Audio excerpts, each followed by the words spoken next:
Muito bem. Como eu disse, eu acho que faltou abordar de modo expresso o terceiro ponto do tema, porque entendo que o reconhecimento da importância do livre-arbítrio em associação com a lei de ação e reação tem repercussões diretas, que eu tive a oportunidade de comentar e dividir com vocês, tanto em relação quanto ao nosso estado existencial, mental, sentimental, né, do nosso bem-estar pessoal, da condição em que vivemos, quanto da construção do nosso relacionamento com aqueles que nos circundam, de modo imediato, de modo próximo, de modo direto, né? O nosso núcleo mais próximo, nosso núcleo familiar, nosso núcleo de amigos, né, de relacionamento social e nosso núcleo de relação profissional, onde efetivamente a gente experimenta a nossa existência material. Né? E não sem menos importância ressaltar aqui o fenômeno da empatia. Né? Isso é um vídeo muito importante no YouTube, naquela série de TED Talking, de acho que é um australiano, que fala sobre a revolução da empatia. Né? Acho que ele é filósofo ou sociólogo, que escreveu um livro sobre as consequências sociológicas e políticas se a humanidade adotasse uma postura empática, intensa, concreta e contínua. Diz ele, 80% dos problemas que afligem a humanidade, iniciando-se pela desigualdade, não necessariamente terminando pela fome, mas perpassando a questão da violência urbana, das guerras e de uma série de outras questões, seriam eliminadas se os homens escalassem pelo menos um grau na escala da empatia. Né? Não precisamos ser crísticos nesse momento, nem sequer angélicos, mas se a gente elevasse um grau a nossa capacidade de experimentar a visão de mundo do outro, de experimentar a posição de vida do outro, de tentar imaginar como o outro se coloca diante da existência, no ponto de referência do outro, centenas de milhares de problemas da humanidade estariam resolvidos. Portanto, o reconhecimento da nossa liberdade de agir e das consequências das nossas ações para a construção de uma melhor experiência relacional são, na minha opinião, evidentes. Mas, como disse, né, existem fenômenos que acontecem no mundo, na natureza e na sociedade de uma amplitude e de uma generalidade muito mais ampla. E aí temos a proposição do tema em relação ao meio ambiente. A mesma conduta, a mesma preocupação e o mesmo nível de apreciação da dinâmica entre liberdade, força da vontade, não necessariamente força de vontade, né? Mas é a força que a vontade aplica sobre o universo, né? Gerando consequências, gerando movimento, gerando transformação no mundo que nos cerca. A apreciação e o correto entendimento da dinâmica entre a liberdade de agir, as consequências da ação e a inexorabilidade, né, a inafastabilidade da aplicação da lei de ação e reação, transportam a gente para vislumbrar a questão do meio ambiente. Né? E, como eu disse, tudo aquilo que se passa conosco, no nível subjetivo individual, no nível próximo relacional e no nível amplo ambiental, está relacionado a escolhas que fizermos. Nem que essa escolha tenha sido a me unir a determinado grupo, a reproduzir determinadas ações. a me deixar levar pelo ethos social, pelo ethos do meu tempo histórico, por aquilo que é certo ou aquilo que não é criminoso ou aquilo que não é reprovado, mas que já somos capazes de reconhecer que é inadequado. Criam no seu conjunto ações coletivas. Ações não necessariamente minhas, mas o ato de vontade, e é importante que a gente reconheça isso, e mais uma vez traço aqui, eu estabeleço uma analogia e uma ponte com a filosofia e a teoria do direito. As consequências não são apenas das nossas ações, manifestações positivas da vontade, mas também consequências das nossas omissões, da não manifestação da vontade diversa, da não adoção da conduta diversa, da não concretização daquilo que já intuímos inapropriado, portanto, conduta que devemos rejeitar, repelir, para adotarmos conduta diversa ou rejeitarmos o status quo que já intuímos não ser positivo. Porque as nossas escolhas de adesão a esses fluxos que parecem irresistíveis, mas, repito, a passagem de Kardec, existe destino e inexorabilidade no mundo exterior, mas não no mundo da manifestação das nossas vontades, mas não destino na nossa subjetividade. A nossa subjetividade é 100% controlada por nós. Nós somos seres livres, conscientes, racionais, capazes de fazermos escolhas. E no nível social, cultural e econômico que nós nos encontramos hoje, enquanto classe, enquanto espécie, já nos permite um espectro amplo de escolhas. Talvez uns mais do que outros, mas enquanto espécie já somos dotados de amplo espectro de decisão e manifestação da nossa vontade. Quando nos aliamos a coisas que parecem normais, mas que já intuímos não serem normais, estamos nos comprometendo, estamos nos aliando e, por delegação, estamos fazendo a escolha coletiva que interfere no universo, que aplica uma força no universo, que pode ser positiva e pode ser destrutiva, né? Que pode parecer positiva em determinado momento histórico, que pode se aparecer ou se afigurar duvidosa em outro momento histórico, e até que, em determinadas circunstâncias, já se sabe negativo, mas ainda assim necessário, o chamado mal necessário. E quando nós, enquanto coletividade e enquanto grupo, continuamos a fazer escolhas ou sermos omissos no comportamento individual, em determinadas posturas coletivas, sociais, econômicas, continuamos a fazer escolhas manifestadas expressamente ou implicitamente pela nossa omissão, pela nossa não reação, pela nossa não distinção,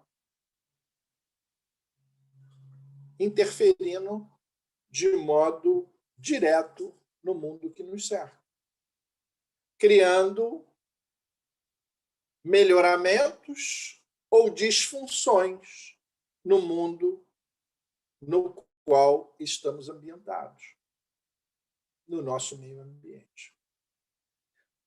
Então, tudo aquilo, e esse é o início da nossa conclusão, né, que faláramos sobre a instância subjetiva individual e sobre a instância interrelacional das nossas relações pessoais, humanas, com o grupo que nos cerca, vale 100% para o mundo que nós habitamos.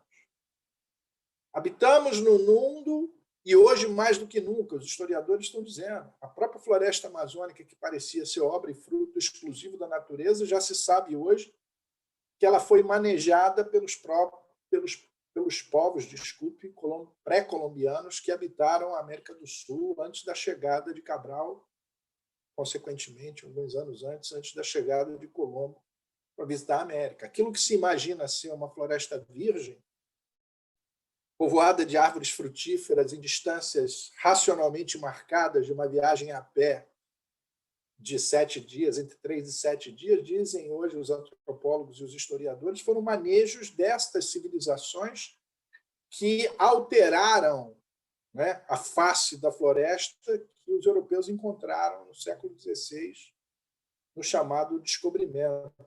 Né? E o mundo que nós estamos existindo, né, e existem outras correntes científicas aí que já colocam até um nome da era geológica em que nós estamos vivendo, que é altamente alterada pela espécie humana e pelas ações que tem implementado em relação com a natureza. Exemplo maior, né, que a gente pode comentar, é o aquecimento global. Né? É o aquecimento global.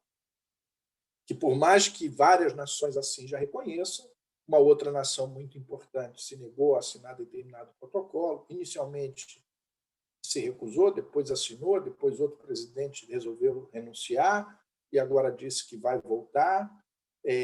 Algo que todos nós reconhecemos, mas veja só que questão complexa é essa.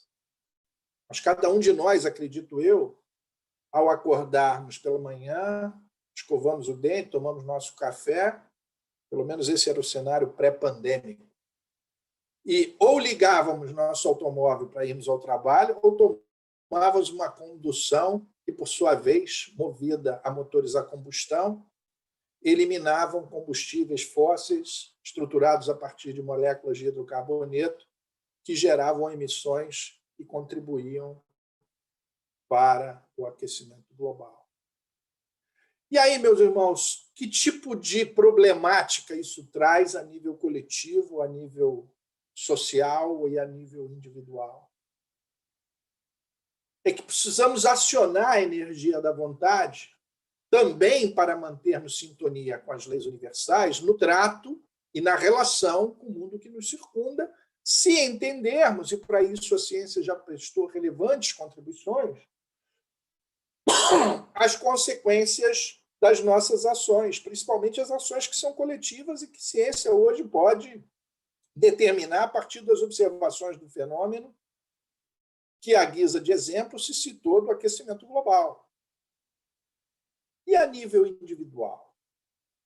A nível individual, talvez a melhor da resposta seja aquela passagem popularmente comentada do passarinho que, molhando as suas asas no lago, né, voa até o voa até a floresta em chamas e balança as suas asinhas. Né? E aí, perguntado pelo outro bicho lá, falou assim, o que você está fazendo? Você de maneira nenhuma vai apagar esse incêndio. Sua asa capta água insignificante diante desse fogaréu e o seu esforço parece inútil. E aí ele responde, estou fazendo a minha parte. E ao responder, estou fazendo a minha parte, ele desvenda a solução, não só do problema, né, do problema que a gente exemplificou, que é o do aquecimento global, mas talvez a maioria dos problemas que nós já há mais de 100 anos, talvez já há quase 200 anos, imaginamos que vamos resolver através de grandes teorias sociológicas, através de revoluções sociais, através de modelos políticos de governança da sociedade, quando, na verdade, teses sobre a natureza humana, sobre a determinação da consciência pelas forças de produção, ou pela liberdade, pela mão invisível do mercado, quer que seja, ainda que várias delas tenham feito mínimos progressos, nenhuma serviu para a resolução dos grandes problemas da humanidade. O problema da liberdade, o problema da fome, o problema da desigualdade em todos os níveis. Né? Você tem, às vezes, avanços materiais, tem regressos subjetivos ao nível da liberdade, da expressão, da manifestação da potencialidade humana enquanto ser pensante. Outros têm todo o mito da liberdade, mas criam desigualdades berrantes, onde percentuais ínfimos da população se apropriam de parcelas quase que totais da riqueza produzida pela coletividade, quando, na verdade, o mundo só há de progredir e melhorar, tanto na instância natural, qual seja o meio ambiente natural, quanto na dimensão social e econômica, que é o nosso meio ambiente cultural, a partir do momento que nós nos tornemos passarinhos balançando as nossas asas, tentando despejar as nossas gotas sobre o incêndio da floresta humana. Né? Quer dizer, manifestarmos no nível individual, todos nós, ou a maioria de nós, condutas de fato condizentes, concernentes, consistentes com as grandes leis do universo, além do amor, da caridade, da empatia, do reconhecimento das consequências das nossas ações, não mais nos deixando levar, para usar a expressão do mestre Kardec, citando o Espírito de Verdade, quando comentava a conduta de se opor, né? Ou de se deixar levar pelas grandes tendências sociais e históricas que condicionam a existência de um determinado indivíduo. Precisamos reagir a nível individual. Sem culpa, se ainda não conseguimos. Eu, por exemplo, admiro muito os veganos, né? Mas ainda não consigo ser. Né? A maneira como tratamos os animais para nosso deleite alimentar também não acho que seja as mais condizentes, submetendo a existência de milhares de criaturas a um existir quase que sem sentido. Né? A criatura nasce para ser abatida num ciclo de alguns meses, para alimentar outra espécie. Tem algumas coisas que nós já somos capazes de refletir. Ainda sofremos condicionamentos, mas estamos num processo de aprendizado. Processo de aprendizado aliado ao processo de reflexão, de meditação sobre essas questões, criam as condições necessárias, a força necessária, o condicionamento necessário para que a nossa vontade possa ser redirigida, possa ser dirigida numa outra direção, né? Possa ser apontada para uma outra direção, fazendo-nos, então, capazes de realizar novas escolhas. Temos que entender isso com auto-perdão e humildade e caridade conosco próprio, mas não podemos prescindir de ter consciência desse problema. E assim, né, estaremos raciocinando, interagindo, interrelacionando o nosso livre-arbítrio, a nossa capacidade de decidir para a construção de um meio ambiente natural e socialmente melhor. Né? Essa é a consequência. Essa é a expressão da questão do livre-arbítrio em relação ao meio ambiente, que, como eu disse, não é apenas o meio ambiente da natureza. Isso vai desde não jogar o lixo na praia, isso vai desde ter determinados cuidados de higiene, até a gente estar ligado nas coisas que a gente já sabe que podem ameaçar o nosso entorno, embora ainda se nos pareçam absolutamente naturais e necessárias à nossa existência cotidiana e contemporânea. Né? É o ser crítico.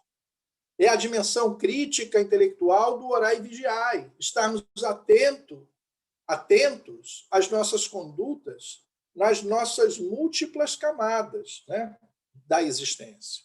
Na camada pai, filho, na camada cidadão, na camada profissional, na camada ser humano que habita o planeta Terra, na camada eleitor, em todas essas expressões da nossa existência social, como diriam os sociólogos, principalmente os americanos, em todos esses papéis que desempenhamos enquanto seres sociais. Porque não há dúvida, tudo aquilo que se disse sobre as consequências, sobre a manifestação da realidade, que é toda evidência criada pelas nossas manifestações volitivas mentais, espirituais, em múltiplos níveis, né? Desde a nossa manifestação individual, a nossa manifestação coletiva, a nossa manifestação societária, social mais ampla, a nossa manifestação espiritual volitiva, consciencial, coletiva, enquanto espécie humana e enquanto cidadãos universais. Estas expressões criam forças da natureza, criam forças cósmicas que interferem e reformatam a realidade, provocando as experiências que nós experimentamos. Então, se queremos ter um mundo melhor, precisamos ter ações melhores. Se a gente quer superar determinadas questões, precisamos fazer escolhas que levem a essa superação. E precisamos aderir à consciência de que algumas escolhas temos que fazer e de algumas mudanças temos que fazer, independentemente do que as tendências e as grandes forças sociais ainda nos sinalizam.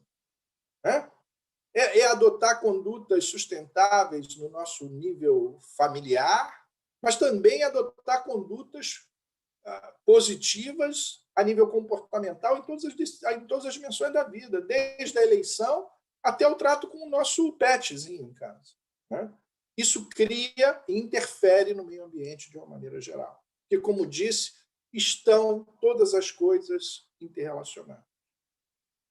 E assim, a gente conclui a nossa exposição. Muito feliz se puder trocar ideia com os irmãos que estão participando dessa experiência aqui virtual. Obrigado aí pela paciência. Obrigada, Ivan.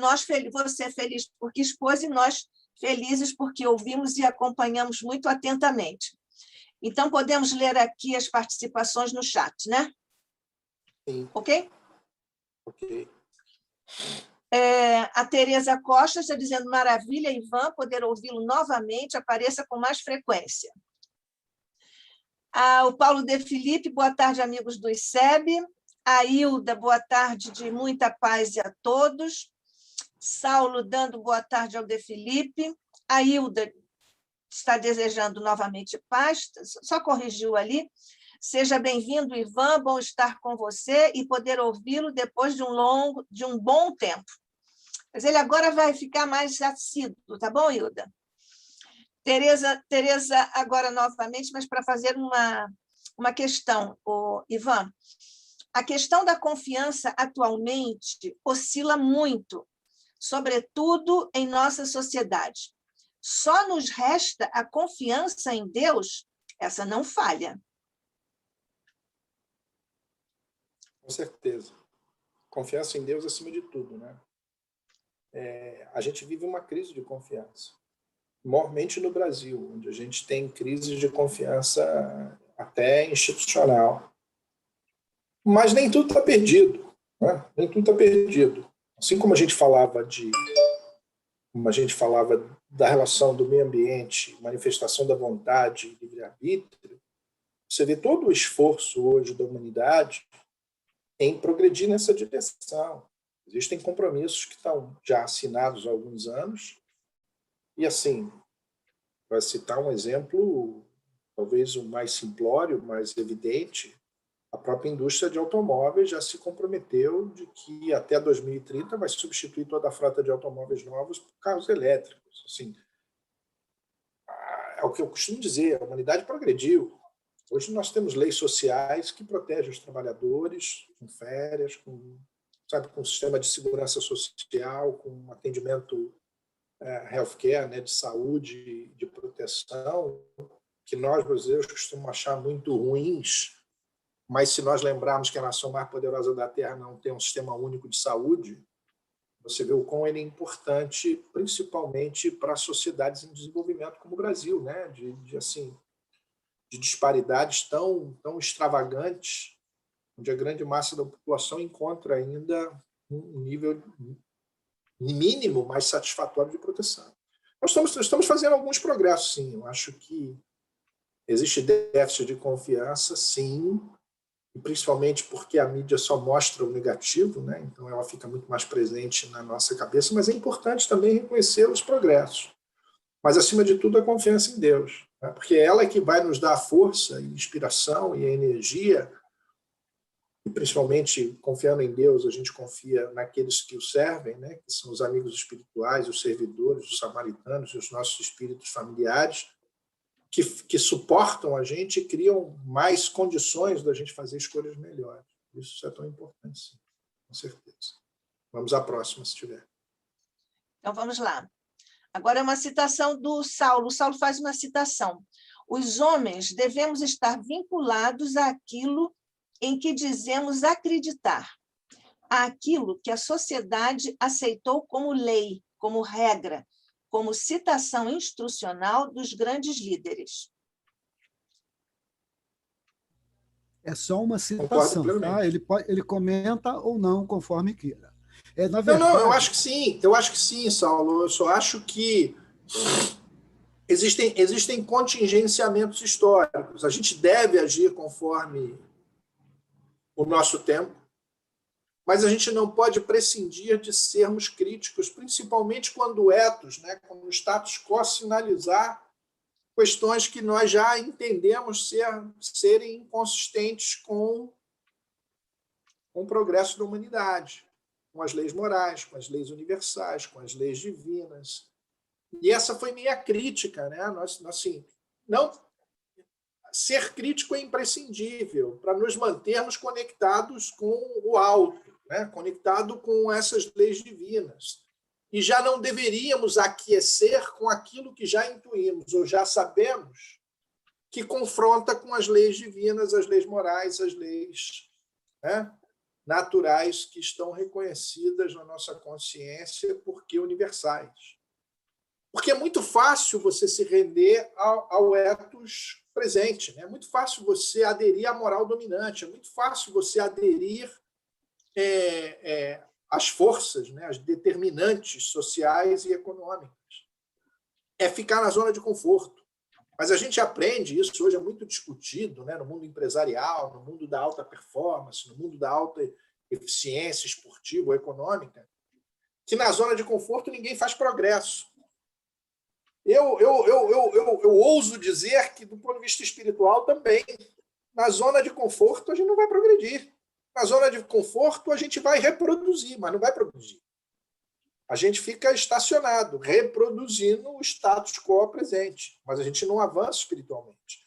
E o pior é quando a gente já tem a intuição de que precisa ser diferente. E aí, quando a gente tem a intuição de que precisa ser diferente, é porque o nosso espectro de escolha está maior. E quando a gente ainda não faz aquilo, significa que a gente está fazendo a escolha errada, ainda que por omissão, né? Ainda porque não escolhemos diferente. E aí, o que a gente aciona? Responsabilização. Pode não vir como um karma pessoal, mas contribui para o karma coletivo, né? É isso que eu tentava sinalizar com a minha abordagem inicial. Mas valeu, vamos à próxima. Vamos lá. Também é do Saulo. Ele aqui faz uma reafirmação de um princípio doutrinário. O conhecimento das verdades científicas, mesmo transcendentes, não dispensa o conhecimento da moral. Concordo plenamente. Okay. Se não, é só conhecimento e não é sabedoria. Os espíritos perfeitos são sábios, não são sapientes. Essa é a diferença entre o sapiente e o sábio, né? O sapiente tem um estoque material simplório unificado de informações. O sábio tem um conjunto orgânico abençoado e divino de informações e as põe em direção e acionados em direção ao bem. Isso é o que importa, né? Senão é história, senão é estéril. É a diferença entre o filósofo e o sofista. O sofista era aquele que parecia saber, e o filósofo era o amigo do saber. Estamos em plena sintonia. Desculpe, o Saulo ainda lhe faz um agradecimento. Há muito não o ouvia, diz o Saulo, agradecendo por situar os absolutos valores da moral dentro da compreensão de fatos da vida, assim demonstrando seus ajustes à realidade dos homens. É um agradecimento a você, Ivan. Obrigado. Acho que é o Saulo novamente que vem aqui. Sim, ele faz aqui mais uma citação. Jamais haverá determinismo em relação às escolhas do espírito. Também é doutrinário, né? Bem doutrinário. Como ele próprio disse, você fica à vontade para comentar. Não. Ok. O Saulo ratifica o que plenamente de acordo com o que eu falei. E a passagem do Livro dos Espíritos é essa. pode haver até algum nível, eu não acredito em determinismo, não de espécie total, não determinismo absoluto, porque, como eu disse, tudo que acontece no mundo está direta ou indireta, próximo ou remotamente relacionado a escolhas que fizéramos como indivíduos ou escolhas que deixáramos de fazer como indivíduos, aderindo a outras escolhas de outrem. Mas é isso que cria a nossa realidade, né? O momento histórico que vivemos, no local onde vivemos, também está associado a uma escolha que fizéramos antes de encarnar. Portanto, assim, não tem determinismo nem fora, mas se algum nível de determinismo existe, ele está na dimensão exterior do homem, ou seja, nos fatos naturais e sociais, mas não nas escolhas e na dimensão espiritual do homem. Não há determinismo na dimensão moral ou espiritual do ser humano. Escolhas são sempre livres. Aliás, Nádia... O César, o Ivan, o Saulo faz outra citação aqui. Nem sua constituição genética é determinismo da natureza. É uma sequência aquela outra citação que ele fez sobre determinismo. Você vai comentar? Deixa eu fazer uma observação antes. Também estamos de acordo. Eu falei, Ivan, eu mencionei, citei até os... Deixa eu fazer uma observação sobre isso, Ivan. Mais para a Nádia, para a nossa organização. Essas citações têm exatamente esse objetivo, fazer um registro escrito, embora vá haver o YouTube, etc., de coisas que o expositor citou e que me pareceram de enorme importância.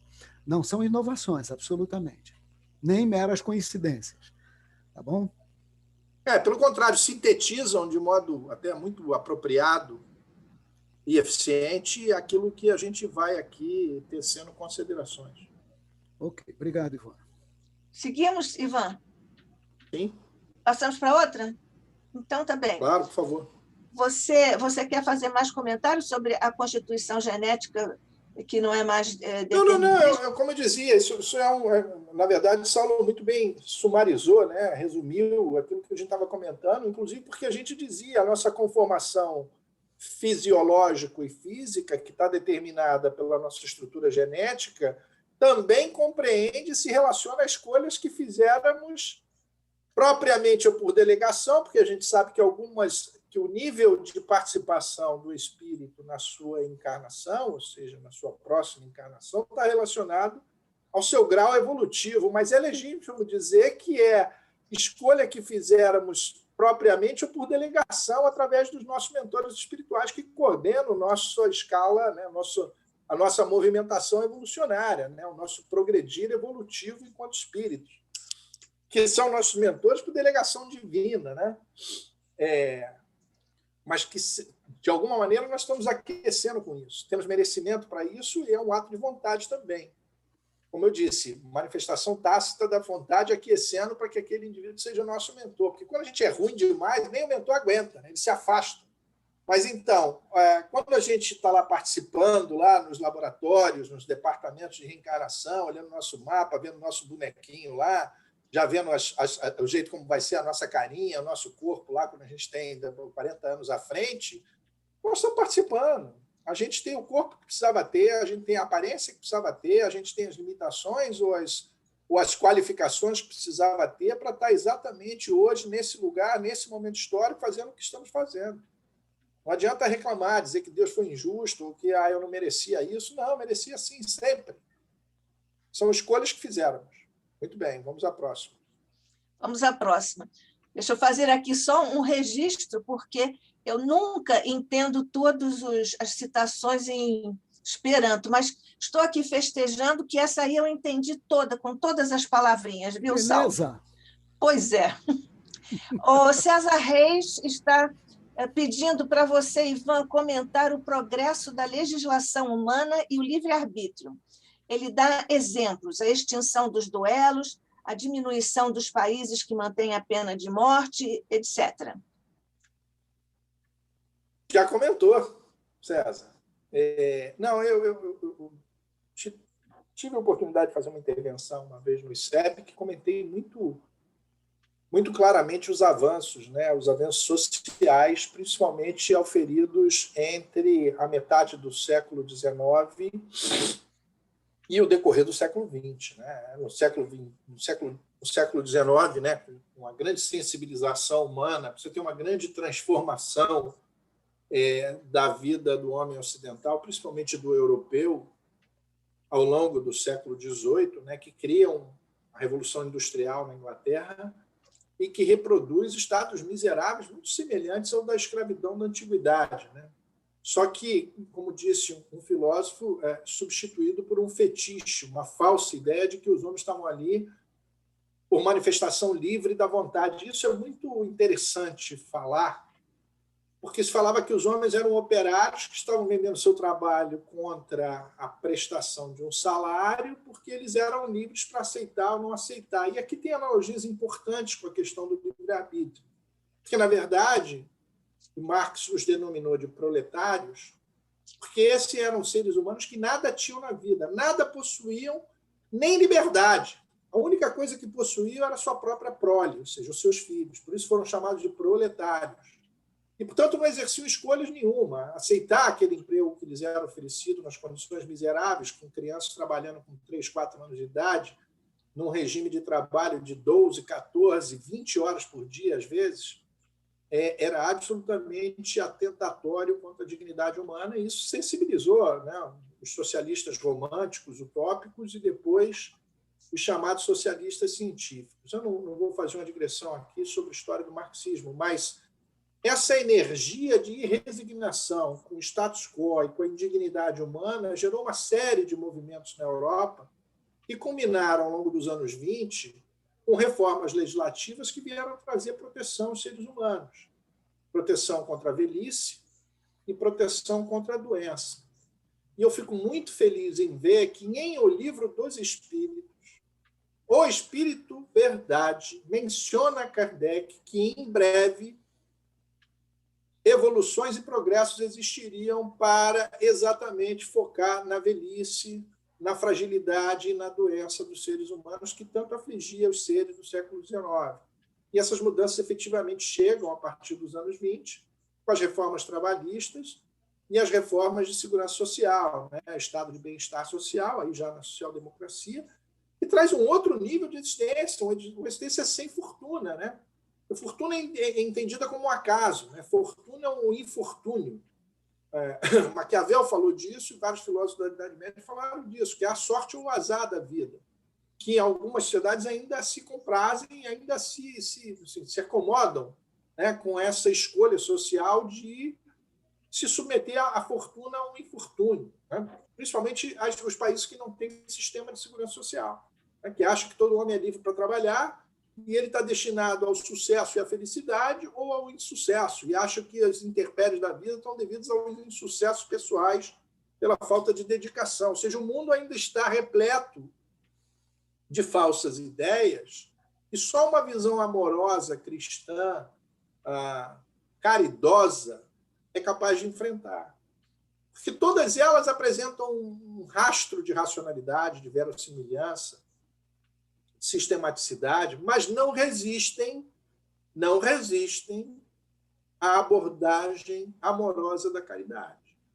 E quando o homem se embute deste espírito e adota essa abordagem, e principalmente quando homens públicos o fazem, nós disparamos um processo de modernização legislativa que efetivamente assegura às gerações posteriores experiências materiais, reencarnações em condições muito melhores, né? Não tão desafiadoras, como era a vida na época dos duelos ou como era a vida na Idade Média, onde, na verdade, eu servia ao Senhor porque o Senhor tinha um castelo murado, porque a vida era insegura. Era uma vida de pilhagem, de saque, de estupro e de morte, né?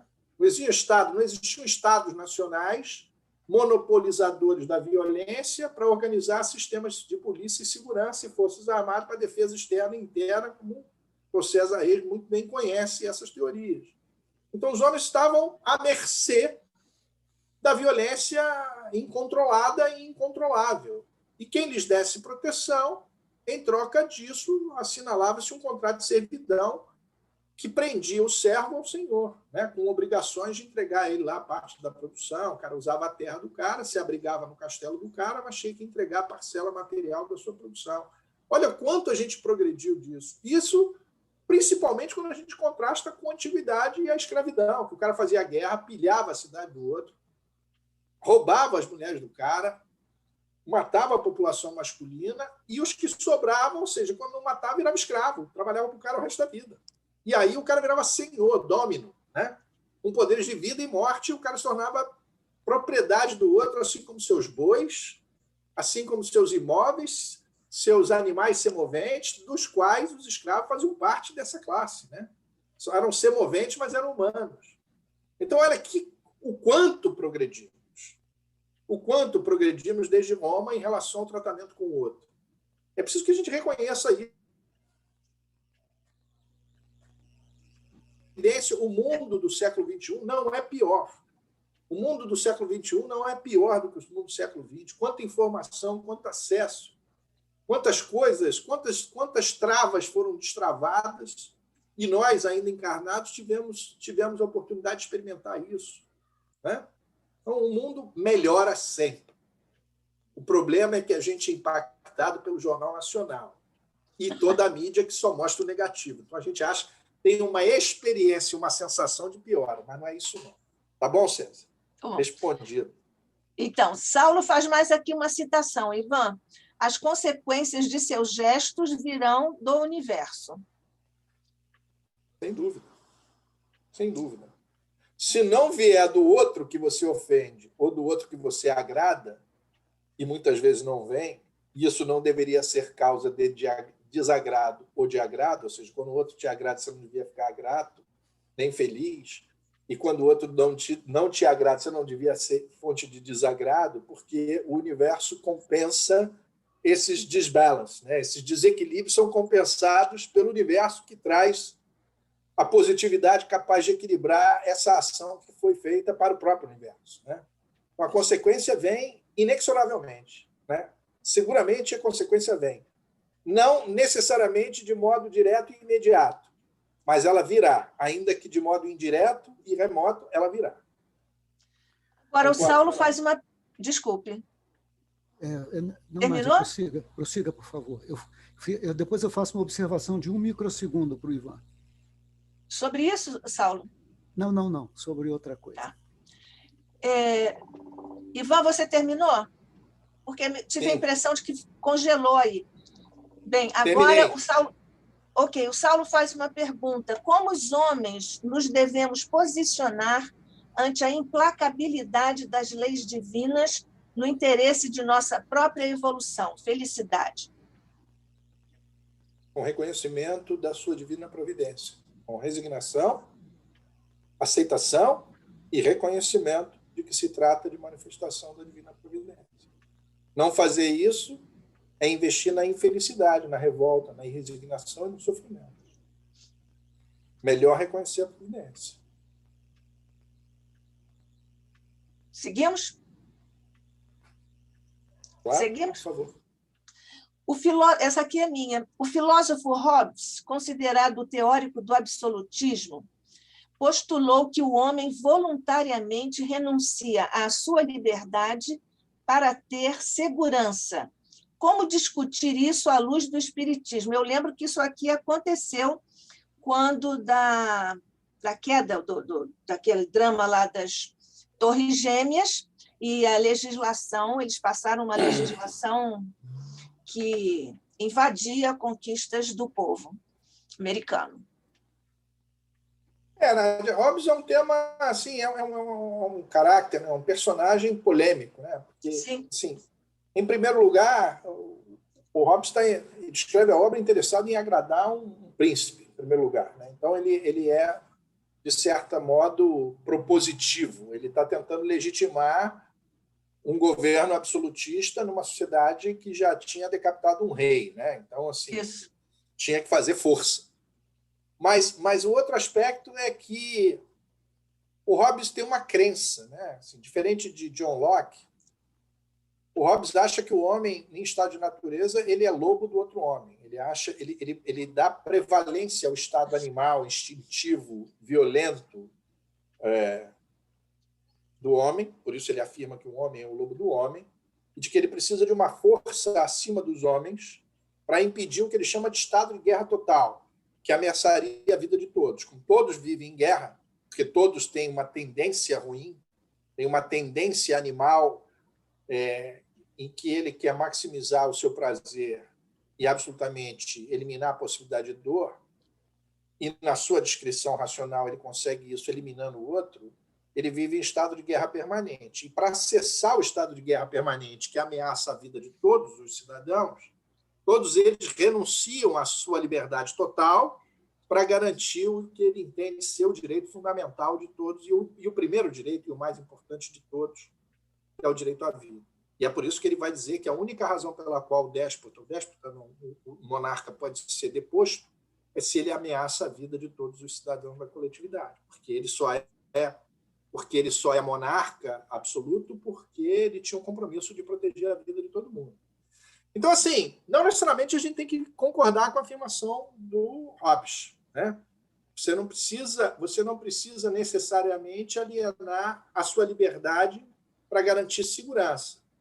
Você precisa, sim, e aí é a tese do democrata John Locke, né, que é o pai da democracia liberal, você tem que renunciar a parte da sua liberdade, portanto, limitar a sua liberdade para que o outro tenha liberdade e, no exercício coletivo da liberdade, nós venhamos a construir regras que a todos protegem.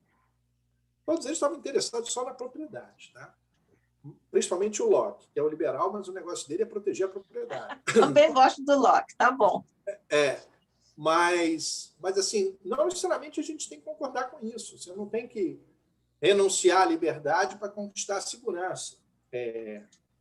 No estado de profunda ameaça, todas as civilizações e todos os ordenamentos constitucionais prevêem mecanismos de restrição de liberdade, são chamados estados de sítio, onde propõe-se, né, sempre temporariamente, sejam interrompidas algumas garantias, né, constitucionalmente suportadas pela totalidade das constituições democráticas, até que cesse o estado de perigo, o estado de sítio, o estado de ameaça, o estado de guerra. E, recentemente, nós temos uma discussão jurídica importante no país, em que o Supremo Tribunal Federal inovou e criou, de modo apropriado, né, uma expressão chamada de estado de emergência sanitária, né, que é algo que as gerações, que a nossa geração, todas as gerações que estão vivas nesse momento, não experimentaram, que foi uma grande pandemia global que ameaçou o planeta inteiro de modo avassalador. Então, algumas garantias constitucionais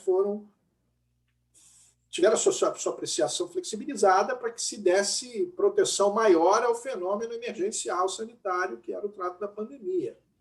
E alguns cânones que eram considerados clássicos e sólidos e impossíveis de serem restritos foram restringidos, flexibilizados, para se prestigiar de modo enfático e máximo no combate à epidemia. Isso a gente convive com isso. Não acho... É só um raciocínio de racionalidade, de praticidade e pragmaticidade, que eu acho que encontra fundamento, sim, na razão e no direito. E, consequentemente, não ofende a moral. O Saulo faz outra citação, Ivan.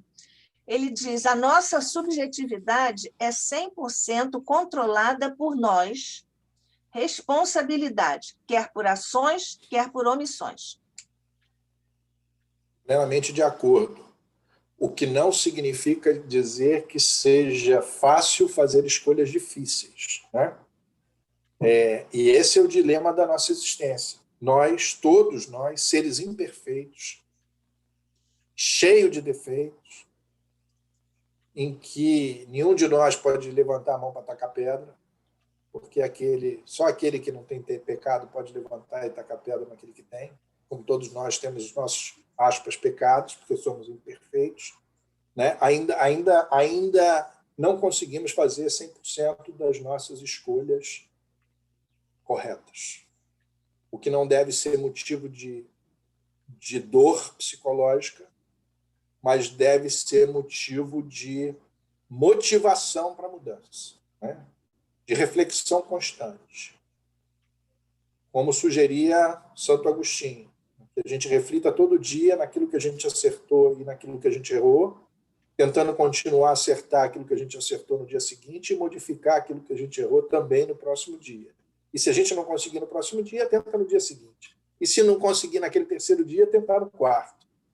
Porque a resiliência faz milagre, né? A nossa persistência faz milagre. É isso aí. O Saulo também faz uma pergunta. Por que, Ivan, têm sido pouco balançadas as nossas asas sobre os incêndios que surgem à nossa volta?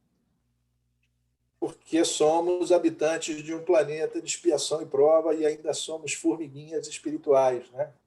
Se já fôssemos, sei lá, pombinhas espirituais, talvez o mundo já fosse diferente. Porque ou a gente é formiguinha espiritual, ou a gente é micróbio espiritual. Mas a gente é muito amparado, né? Assim, mas olha só, como a gente estava falando aqui, a gente já fez muito progresso. É que, assim, a evolução não dá saltos, né? Ela é cotidiana.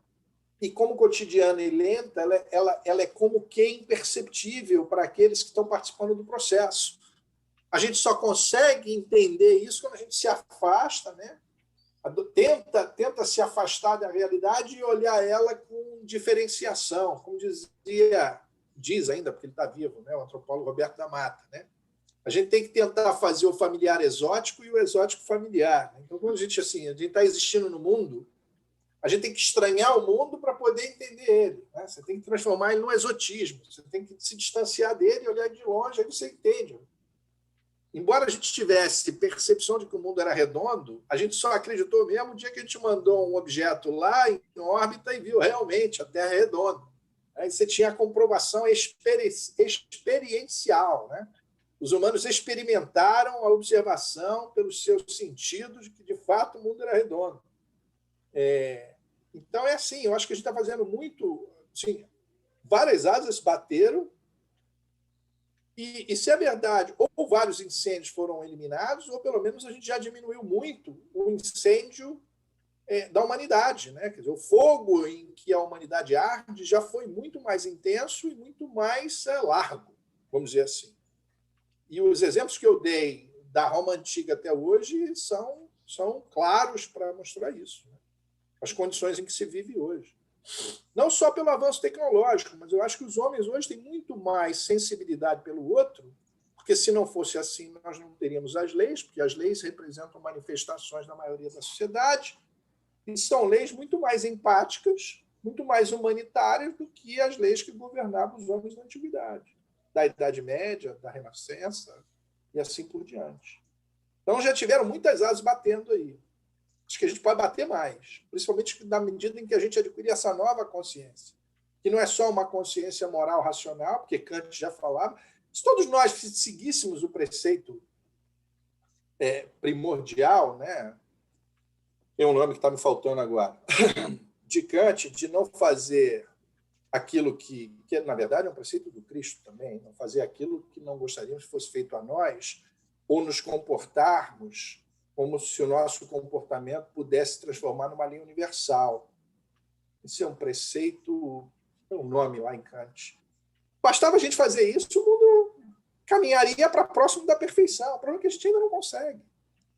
Não consegue porque ainda temos, por razões históricas, espirituais, pelo menos essa é a visão, a gente ainda é impregnado de animalidade, né? O progredir é o processo de fazer o espírito superar a dimensão material dos fluidos vitais, né? O fluido vital anima o corpo, o espírito anima o corpo.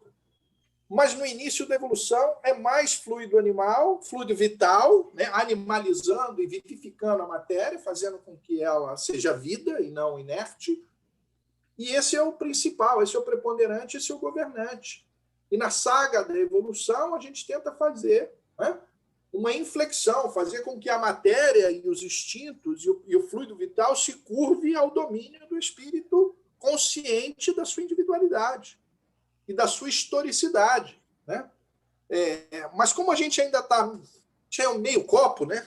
Como a gente ainda é meio copo, existem manifestações da nossa dimensão animal, que a gente associa ao mal, né? Porque mal não existe. O que existe é animal. Existe o bem e o animal, o mal animado, ou a animação do mal. Vamos lá. Seguimos? Agora, essa perguntinha: como sua área no campo do direito avalia ou analisa os pesos e contrapesos do uso do livre-arbítrio por alguém que delinquiu, as consequências do uso que fez de sua liberdade e a dosimetria da pena? Você já respondeu com a sua pergunta. Exatamente. Você já respondeu com a sua pergunta. A gravidade das consequências estão associadas à possibilidade de conduta diversa, à possibilidade de uma escolha diversa. Porque aquele que não tem escolha, ele sequer tem consequências do direito, é chamado estado de necessidade, né? O estado de necessidade é um excludente da punibilidade, o excludente da responsabilidade. Se você não tem o estado de necessidade, é aquele negócio. Você está se afogando no mar, você e o cara só tem uma boia. E uma boia pequenininha, só dá para um segurar. Ou é ele ou sou eu, meu amigo. Antes ele do que eu. Se alguém tem que morrer, antes ele do que eu. O direito trata assim. E, sinceramente, algumas passagens do livro Espírito entendem que no estado de necessidade esse cara não está praticando um homicídio. Ele está preservando a vida porque ele é primordialmente orientado pelo instinto de conservação e a lei de conservação. Né? Tanto nesse aspecto, e eu disse isso, o direito é um fenômeno cultural humano, com algumas manifestações anteriores de regramento, mas enquanto sistema criado em Roma. É uma invenção dos pretores romanos, aqueles que cabiam governar parcelas, bairros de Roma, decidindo questões entre eles para que eles não duelassem e se destruíssem enquanto romanos, porque os romanos se achavam as melhores pessoas do mundo. Então, eles não deviam se matar por disputas, deviam ser arbitrados por outros romanos. E eles desenvolvem esse raciocínio de prudência. E, ao fazerem isso, quero crer eu, como espírita, eram intuídos pelos espíritos superiores que estavam ali plasmando, né, jogando naquelas consciências os germes do que viria a ser o direito moderno contemporâneo, o direito enquanto expressão cultural humana que se tornou universal. E, portanto, né, assim, a maioria dessas questões, assim, é um pouco de Tostines, né? Assim, está falado, entendido e escrito por Kardec porque já existia o direito? Não, sim. Com certeza eles foram inspirados pela espiritualidade maior, né? pelos mentores espirituais, pela espiritualidade, a criar isso como criaram, haja vista a tamanha coincidência entre os cânones que estão descritos aqui como leis morais e vamos dizer assim, o coração, né? O core do direito universal. Né? Aliás, a discussão entre direito e moral, a gente pode falar de moral laica, moral universal, moral espírita. E hoje há uma grande discussão entre a necessidade de se fazer aproximar o direito e a moral. Não se pode mais tratar essa separação radical que no início do século XX se estabeleceu entre direito e moral. Hoje já não se acha mais que seja jurídico algo que não seja correto do ponto de vista moral. E muito mais nas sociedades de common law que não tem direito escrito, né? Portanto, no common law, nas sociedades anglo-saxônicas, entende-se que o direito não deve se afastar da moral. Até porque o direito é entendido nas sociedades anglo-saxônicas como expressão da vontade do povo. E o povo é orientado e organizado segundo uma moral que antecede ao direito, antecede aos tribunais. E, portanto, a construção da moralidade influencia a construção do direito, e aqui não é diferente.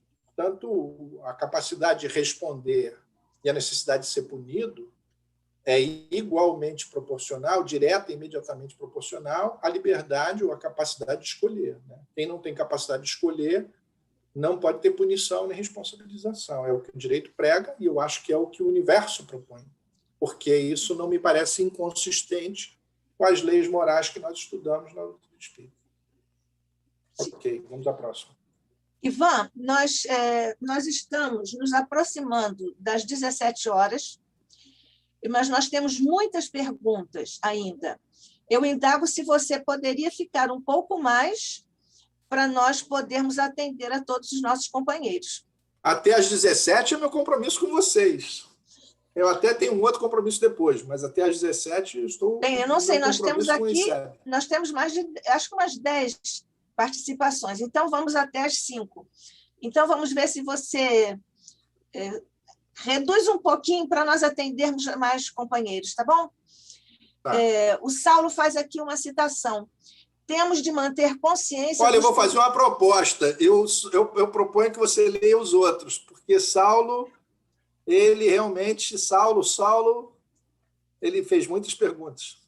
Me prestigiando. Por que me prestigias tanto, Saulo? Tá bom. Então, vamos para lá. Vamos para lá. A Rosa... Rosa está aqui hoje, né? A Rosa diz: determinismo genético não é mais aceito, desde que a epigenética demonstra que o meio ambiente interfere na expressão dos nossos genes. As escolhas, como você tão bem colocou, interferem sim na expressão dos nossos genes. Olha, eu agradeço muito a colocação, é absolutamente apropriada, e a irmã deve ser do círculo, enfim, médico, científico, biofisiológico, assim, das ciências médicas, porque eu tinha me esquecido disso. Hoje a ciência já reconhece que a contemporaneidade é capaz, e os influxos que a gente recebe do meio ambiente, dos nossos pensamentos, é capaz de ativar ou desativar determinados genes, né? E, portanto, demonstra de modo evidente como as nossas reações intersubjetivas e as nossas escolhas estão interferindo com o meio ambiente, que, por sua vez, interferem na nossa estrutura genética, né? Então, nem esse determinismo a gente pode aceitar mais. A gente já não aceitava porque a gente dizia que elas estavam relacionadas às escolhas que a gente fez na erraticidade, mas é muito bem lembrado isso, que não é só na erraticidade, não. Outras escolhas que a gente está fazendo no presente também alteram a nossa estrutura genética. Muito obrigado pela lembrança. Vamos à próxima. Essa é a Rosa que é doutorada em genética, você conhece, né? Pois é. Muito obrigado, Rosa. O Jorge Pio está dizendo: bela apresentação, gostei muito da colocação relativa ao livre-arbítrio. Que bom, fico feliz. Tereza Costa: Ivan, como você vê a China, uma ditadura comunista de mercado aberto que chegou à categoria de primeira potência com projetos de eliminar a pobreza? Seria uma evolução desse sistema? Assim, eu tenho grande curiosidade pela China. Eu acho que nós não devemos ficar nessa dialogia capitalismo-socialismo. A China não é socialista do ponto de vista econômico, mas também não é liberal do ponto de vista político. Ela é uma nova experiência cultural, social da humanidade e que está fazendo tremendos progressos do ponto de vista principalmente social, né? Principalmente nas condições materiais da vida dos indivíduos, né? Transformou de modo radical uma sociedade, e no início da Revolução Chinesa você tinha 750 milhões de habitantes, e num universo de 70 anos ele tirou 2/3 dessa população, que hoje está em 1 bi e tantos milhões, da pobreza absoluta, né? Assim, então, é digna de aplauso os esforços, mas contraria algumas visões comuns que a gente tinha sobre a noção de liberdade de expressão, sobre a possibilidade de expressar livremente o pensamento, porque eles dizem que quando cada um é capaz de fazer qualquer coisa, a sociedade não consegue fazer muita coisa. Então, é melhor que as possibilidades de fazer qualquer coisa sejam restritas à maioria dos indivíduos, para que juntos eles possam fazer muitas coisas. Veja como essa articulação de ideias ela não é irracional, nem inverossímil, mas ela é muito estranha para nós ocidentais que vivemos em democracias liberais. Eu acho que o futuro vai dizer: o mais importante é que os homens estão vivendo em condições dignas e, até agora, em paz. Mas eu acho que isso é muito mais campo da observação dos cientistas políticos, dos economistas, e campo de diálogo dos políticos, principalmente do porvir, para decidir qual é o melhor modelo de se conduzir a sociedade no futuro. Não tem muita resposta além disso, né? Podemos ir para outra. Jorge Pio está dizendo: poucos entendem este aspecto, mas eu não sei exatamente a que ele se refere. Então, vamos à próxima. Vamos em frente. Eu também não entendi. O Paulo de Felipe está dizendo: se o JN nos direciona sobremaneira, por que entregarmos à mídia nossos destinos? JN, né? O Jornal Nacional. JN, é o JN. Não, a gente não tem que entregar, mas eu reconheço imensamente o fator de influência, né? Quem de nós não ficou deprimido quando, no ano passado, enfim, todos em casa, a única notícia que você via é o crescer do número da estatística de óbito e a mídia nos bombardeava intensamente com notícias ruins, né? Isso acaba meio que condicionando e criando um ambiente onde a gente começa a experimentar os nossos pensamentos, influenciando o nosso estado emocional. De novo, é preciso do despertar, é preciso do orar e vigiar, né? Não só orar e vigiar para que a gente tenha melhores condutas, mas orar e vigiar os nossos próprios pensamentos e desafiar aquilo que é colocado rotineiramente para a gente. Com os nossos cânones críticos, usando o ferramental que a gente tem, a doutrina espírita, nossas convicções e os nossos relacionamentos. E nunca desistir disso e jamais se entregar à mídia, né? Eu acho que a mídia é importante, a liberdade de expressão é importante. Eu sou um ocidental democrata liberal, portanto, dou muito valor a isso. E dou valor à liberdade de expressão. Nem por isso aceito tudo que a mídia diz e nem por isso não consigo identificar as agendas que determinadas partes da mídia têm, pró e contras.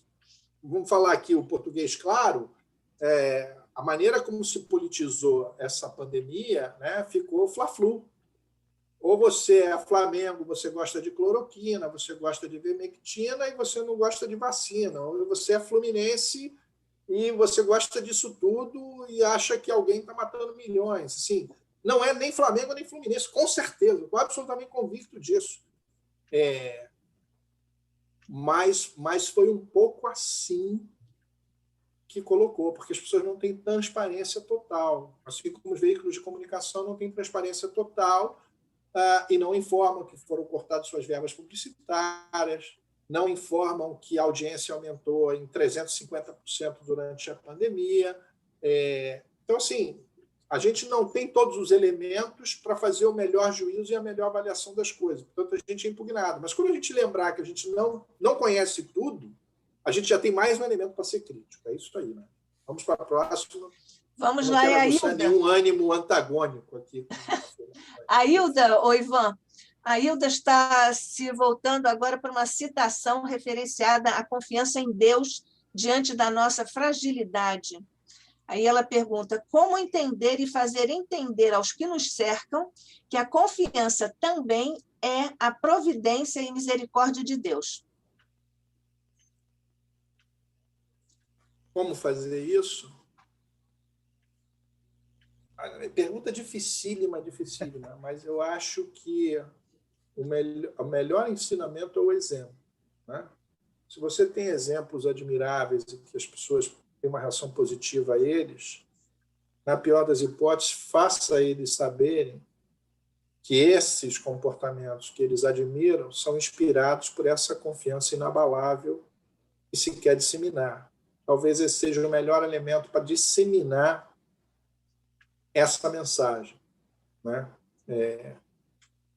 E outras é divulgar o espiritismo, divulgar o espiritualismo, divulgar a irracionalidade do materialismo, porque é pressuposto do encontro com a divindade, né? Do encontro com o Criador, o reconhecimento da transcendência. Acho que é muito difícil você falar em confiança inabalável em Deus se o cara for materialista. No primeiro lugar, o cara tem que sair da inércia. Até porque tem muita gente que é materialista só porque tem preguiça de reconhecer que existem fenômenos que desafiam o postulado do materialista. Um pouco por aí, não vou me alongar. Vamos para a próxima. Rosa está saindo, dando boa tarde aos Tchau, amigos. Rosa. Ela está dando um abraço para todo mundo e parabéns ao palestrante. Obrigado. Temos mais Tereza, a mentora espiritual do meu grupo afirmou que a humanidade evolui 1 milímetro por milênio. E ela colocou risinhos. Talvez não esteja errado, porque a evolução é algo que nós não temos dimensão da sua escala. Se a gente imaginar que é 1 milímetro por milênio, está ótimo. Considerando que nós temos bilhões de milênios para existir, chegar lá a gente vai chegar, né? Pelo menos isso nos dizem os espíritos superiores. Vamos lá. O Hegel, fazendo jus ao seu nome, está perguntando, seria um imperativo categórico de Kant, para ficar bem ali É ele mesmo. Obrigado, Hegel, era isso que eu esquema? queria falar. Era do imperativo categórico, que na hora a palavra não veio, a expressão não veio. Só Bom, podia vir de Hegel. Exato. Pois é, por isso. Então, Jorge Pio diz que se refere à afirmação anterior. Pouca gente entende a relação entre o que funciona dentro e fora.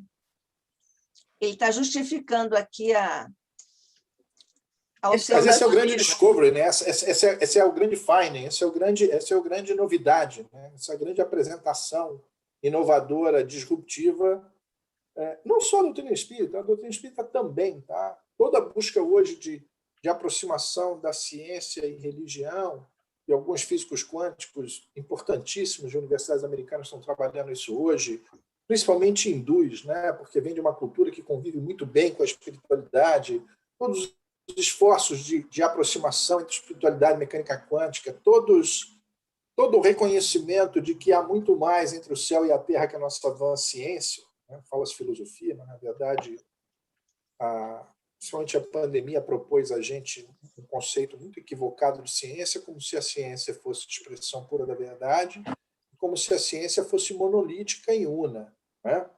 A ciência nada mais é do que método e abordagem cognitiva, mas ela não necessariamente é a expressão da verdade.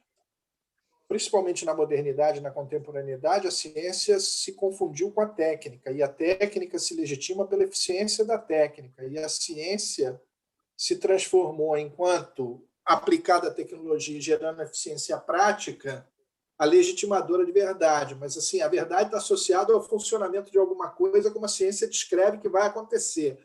E se a coisa acontece da maneira que a ciência descreveu, eu digo assim, é a verdade, mas não é. É a consistência, a sistematicidade e simetria entre discurso e dinâmica, né? E como as coisas acontecem, o que não significa dizer que seja verdade. E, mais do que isso, né? Existem pessoas que estão vendo um comportamento A e o outro observa o mesmo fenômeno e vê um comportamento B, ou pelo menos escreve um artigo dizendo que o comportamento é B. Então, sequer existe consenso sobre várias coisas dentro da ciência. E hoje, mais do que nunca, se usa a palavra ciência com fins políticos e retóricos. Então, é muito complicado isso, né? Mas estamos aí, na nossa seara de correr pelo progresso. Vamos lá, né? Temos mais 2 minutos. Olha, o Sérgio Rodrigues acaba saindo, ele está dizendo que vai ter que sair, deixa abraços, dizendo que foi excelente sua participação. Obrigado. Bom, nós encerramos aqui com o prodígio de estarmos a 1 minuto do encerramento. Que bom. Muito obrigado pela oportunidade. Para mim é sempre um motivo de alegria estar com vocês, estar no SEB. Muito feliz por isso. Boa tarde, muita paz e muita luz para todos vocês. Muito obrigado. Nós agradecemos a você, Ivan, uma tarde, como diriam alguns companheiros nossos, de gala, quando nós vimos e acompanhamos os seus raciocínios, fazendo um diálogo entre os vários campos de conhecimento e, naturalmente, iluminando muitas veredas dos raciocínios que se nos abrem com a questão magna do livre-arbítrio, da liberdade por sobre a criatura humana. Muito obrigada, Ivan, por mais uma bela contribuição aqui para o nosso ICEB. Obrigado, querida. Terminamos, então? Vamos fazer uma prece. Vamos. Você vai fazer? Posso fazer uma rápida prece, tá bom? Isso. Senhor, em nome de Jesus, nosso mestre, em nome dos companheiros espirituais, do patrono desta casa, Deolinda Amorim, agradecemos pela singular oportunidade de nos reunirmos esta tarde em seu nome para estudarmos a doutrina espírita, conhecermos as vossas verdades e nos irmanarmos nesse grande objetivo de crescermos espiritualmente e ajudarmos, ainda de que maneira muito modesta, a construir um mundo melhor, Senhor. Isso nos faz melhores, isso nos faz mais felizes, isso nos ajuda concretamente. Pedimos as suas bênçãos a todos aqueles que aqui participaram, aqueles que restaram na retaguarda, aos nossos queridos companheiros que não sequer professam a nossa fé e comungam das nossos ideais, ao nosso país e ao nosso planeta, Senhor. Que a sua paz e a sua luz possam envolver a todos nós, em todos os quadrantes da Terra. Que assim seja e possa ser hoje e sempre. Muito obrigado. Assim seja. Que assim seja. Obrigada, Ivan. Gente, um abraço grande. Tchau, tchau. Vai Fica com Deus. Obrigada. Fica com Deus, Ivan. Tchau.